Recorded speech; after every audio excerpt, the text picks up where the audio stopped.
Hey guys, welcome to my channel. It's your girl Tanisha Cherry. If you're not already following me, go ahead and follow me on Instagram at Tanisha.cherry and subscribe to my YouTube channel and hit that thumbs up button and hit that yeah, left here. Hit the thumbs up button and make sure you turn on your notification bell. So right now I'm in my Uber. I'm headed to, aka my mom's car, and I'm headed to the airport because I am headed to London. I am going to celebrate my girl Lena's birthday, and then also I will be doing some London Fashion Week shows. So you'll notice if you follow me on Instagram that you didn't see me posting any New York Fashion Week shows, and that's because I didn't go to New York because I opted to do London instead. This is my first time going to Europe, so I'm a little nervous, like, yeah, mom is really hot in here. She's trying to kill me, y'all. She's trying to kill me. You ready to get down? Like, still alive. I hate you. So hairstyle that I'm rocking for London is, I did some passion twists on my hair myself. I don't really know how I'm loving it so far. They're just like a bunch of big dookie braids all over the place. I just figured in London I can kind of get away with a more relaxed look. I don't know where you're going, mister. Than I normally do when I go on trips, but you know, I'm trying to be free, express my creativity, and yeah, that's the move. It's so hot in here. She's trying to kill me. The one thing I'm excited about going to the airport at this time is that all the food places will be open. Because normally, why are you calling me Craven? My mom was talking mad smack about me. Very expensive. Anyways, the food places will be open, so I'll be able to grab some food. And I need to get some money because I don't have any pounds.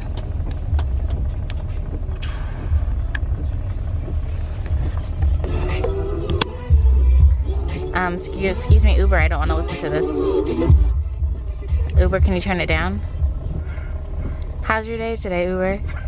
Do you have a name, driver? Uber driver, I'm not gonna give you a 1 star.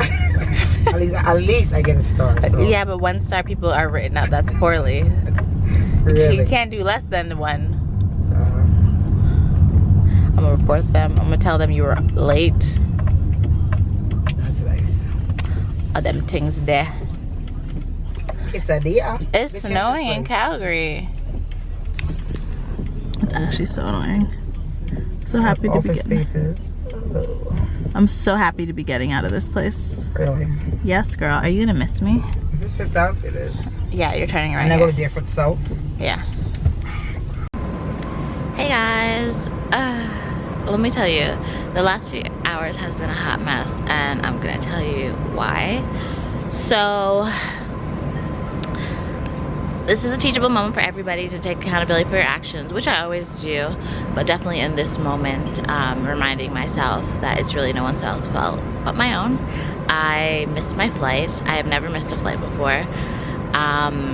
You know, I just underestimated how long it would take to get to the airport during rush hour from downtown. Usually it's like a normally it's like a 20-minute drive. I honestly thought it would be like just like a 35 or a 40, just based on where I live in downtown and, you know, the route I'd be taking. It took us about an hour and 10 minutes to get to the airport. I literally got there probably with 10 minutes to spare. I was already checked in because I always check in, you know, 24 hours before, but I still had to drop my bag off. So I was 10 minutes shy of being able to drop my bag off. I got my mom to drop me off at I was flying Air Canada. I got her to drop me off at that doors, not even considering that I need to actually be on the international side, not the domestic side. You know, when you're in a rush, you're not thinking clearly. So anyways, I was on the wrong line. They told me to go to the international side. By the time I got there, she's like, sorry, like you can't check your bag, it's too late, and you can go through without it. Obviously I need my bag, so yeah. I was unable to get them to rebook my flight because the type of ticket that I bought was like the basic fare, and I guess with that one you can't, I know you can't do any cancellations, but you can't do any changes to it whatsoever, so they can't even take that ticket and just roll it over onto the next flight. So anyways, thank God for my homegirl, Maria, shout out to her. She was able to book me with WestJet on a flight going out the next morning. Now normally I wouldn't even be upset. I'd just be like, okay, whatever, I'm just leaving the next day.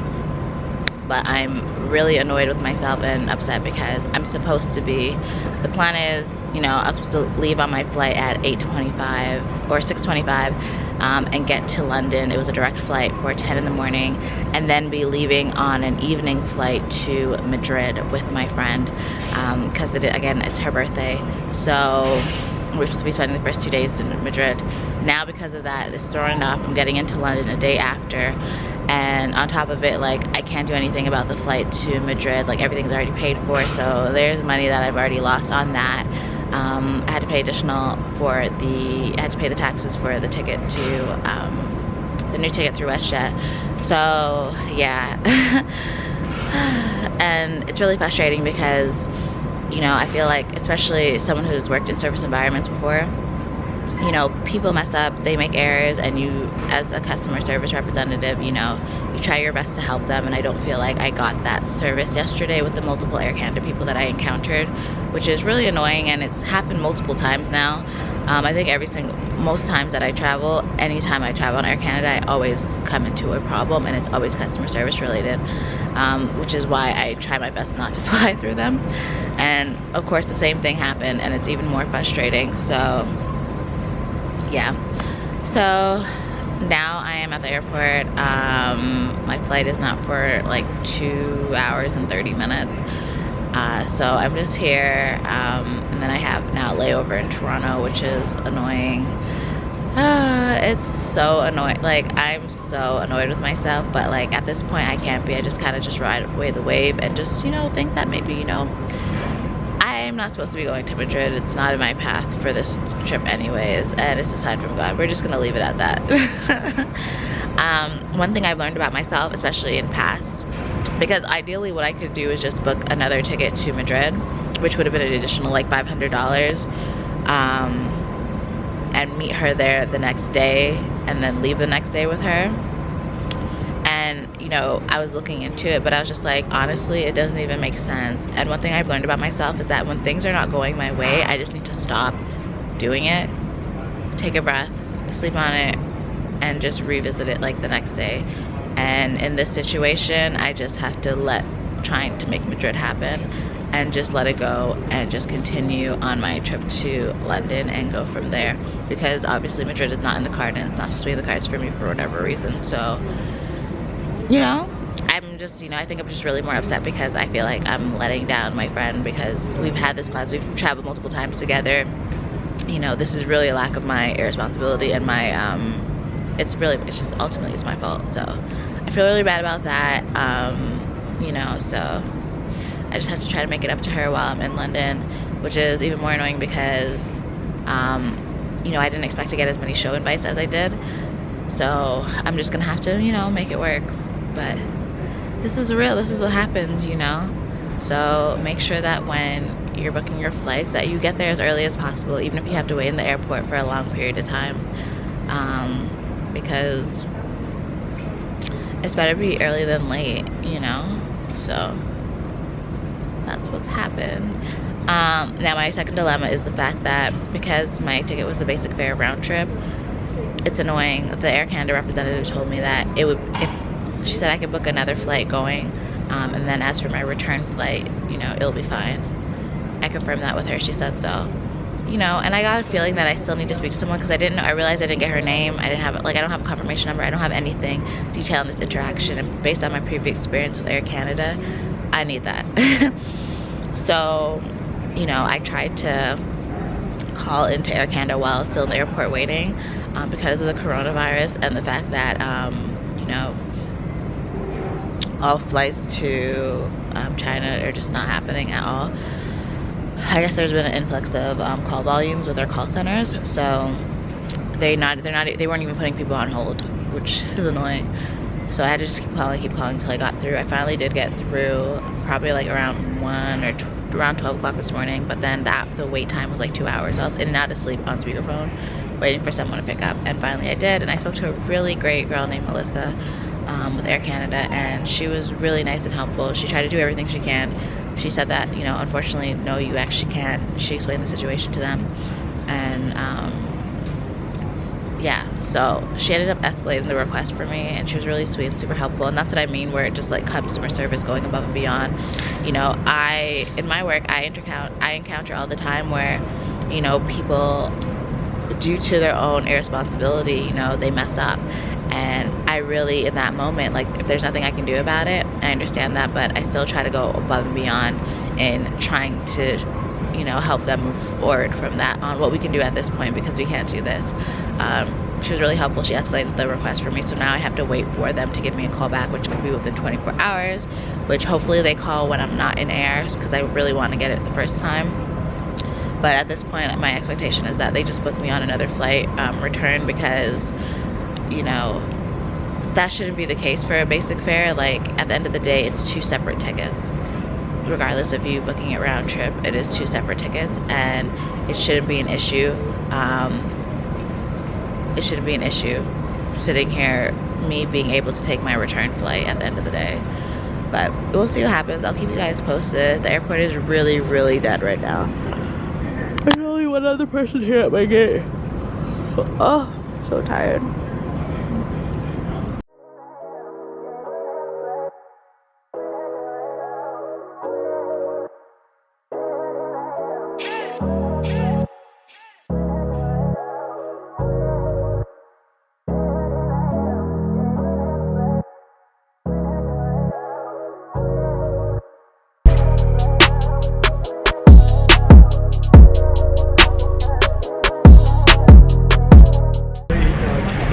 Hey guys, I am on flight number 2. It is 8 p.m. in Toronto.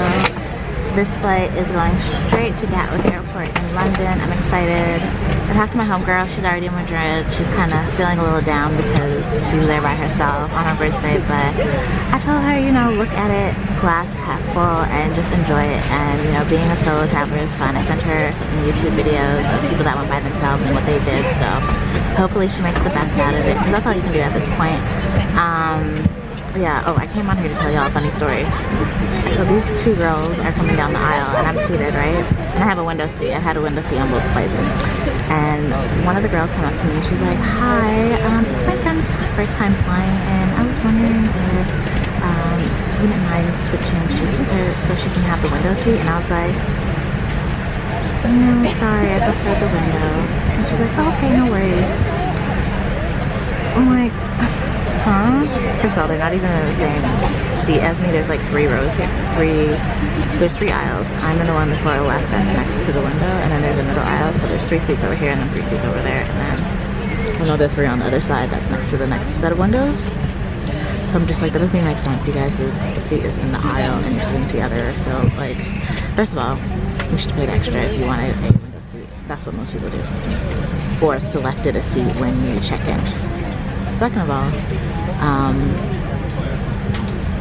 if this is your first time flying, I would think the window would be the last seat that you want if you're scared of flying. She didn't say scared, she just said first time flying, but even then, girl, no, I'm not switching my seat for you. You must be mud.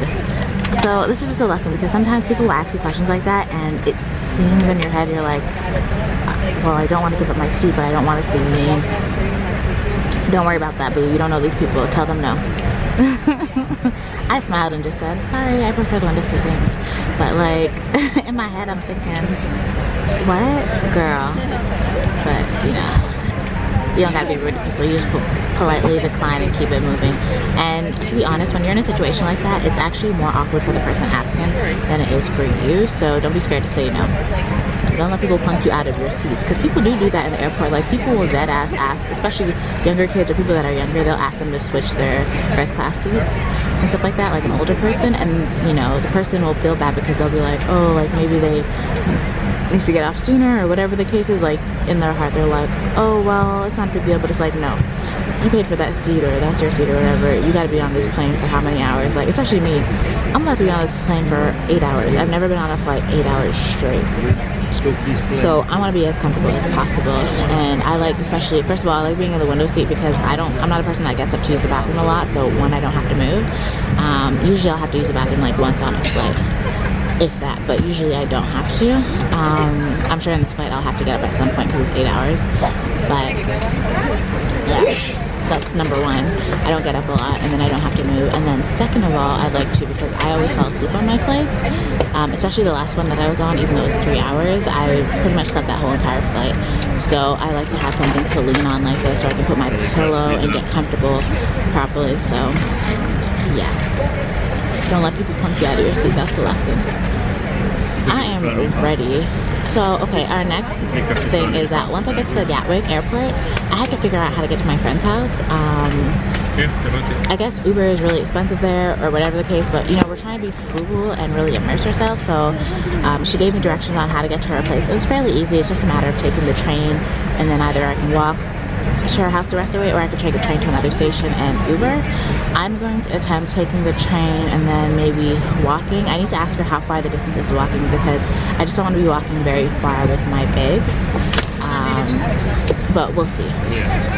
And the fact is, I also don't have GPS because I don't even know how my phone's gonna work out there and stuff. So I don't want to be on GPS and roaming data in the UK, because I don't know how it works when you're in Europe, like how much the cost is. Yeah, so we will see. We will see. But y'all believe she asked me to change shoes? She tried it. And also, small admittance, I have been in the same clothes for a whole day and something, because this is the outfit that I wore to the airport last night. And mind you, I showered when I got home and I put this on, but I've literally been on it since. I've been in this outfit for a full 24 hours by now. And I actually smell really fresh. Can't lie. If I smell rank, I would say it, but yeah, I don't know. I should show you guys the outfit of the day of actually what I'm wearing. I got this whole outfit from Urban Outfitters, my favorite store. I actually ended up getting 2 sweatpants when I was there. I got this whole suit, and then I got an Adidas sweatpants, and that's actually one of the outfits. That's part of one of my looks for London Fashion Week on one of the days. Just something more casual. So I actually have that. So yeah, you guys will see that. Anywho, I am out, and I'll see you guys in London.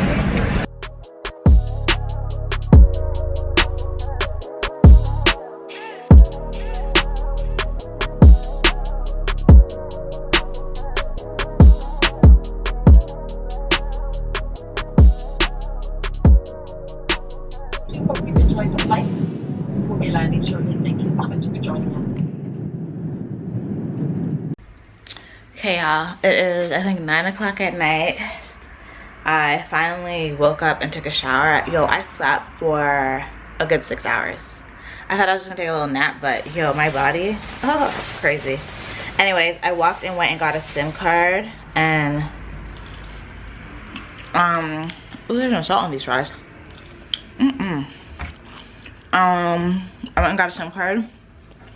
I got a universal cord thing because the ones I bought are European ones, not the ones for here, which is annoying.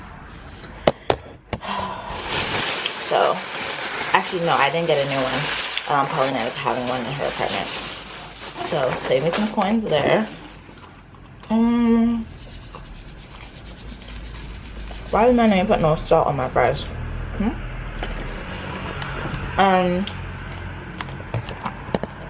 Got me some wine and some fried chicken. I got me some wine and fried chicken, so I'm about to put on the clean, eat, go to sleep. Paulina gets here tomorrow morning. Hell, we'll be back in action.